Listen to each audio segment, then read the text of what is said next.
Mr. Speaker, to deposit in a scheme who nobody knows the intention about. Mr. Speaker, if you did just basic calculation, this 1.5% of an ordinary primary school teacher salary, he will need not less than 200 years to be able to acquire a house. And yet this person is retiring in 5 years' time. So tell me, who is he saving for? Who is he buying this house for? Is his grandchildren, great-grandchildren, or who, Mr. Speaker?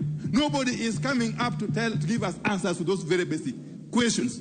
And yet, to that poor Kenyan worker in the village, that 1.5% which you are forcing him to fork out can mean a difference between starving to death or surviving. The Speaker, that poor Kenyan worker in the village, or even here in Nairobi, depends on that 1.5% of his salary to put food on the table for his children, to buy a uniform for his school for his children, to pay school fees for his children, to actually pay all the bills that he incurs in his day-to-day life, Mr. Speaker. And therefore, this is one of those schemes. In fact, I would want to equate it to a pyramid scheme.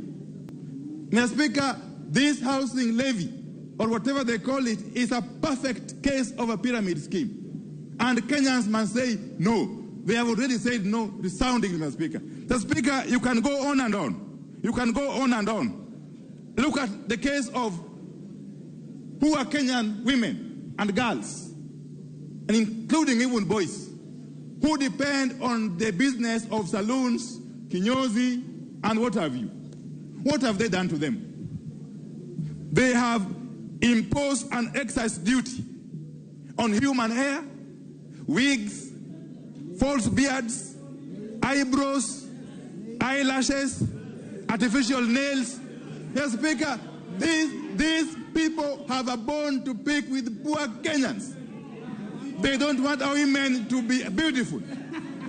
They don't want our men to be well kept.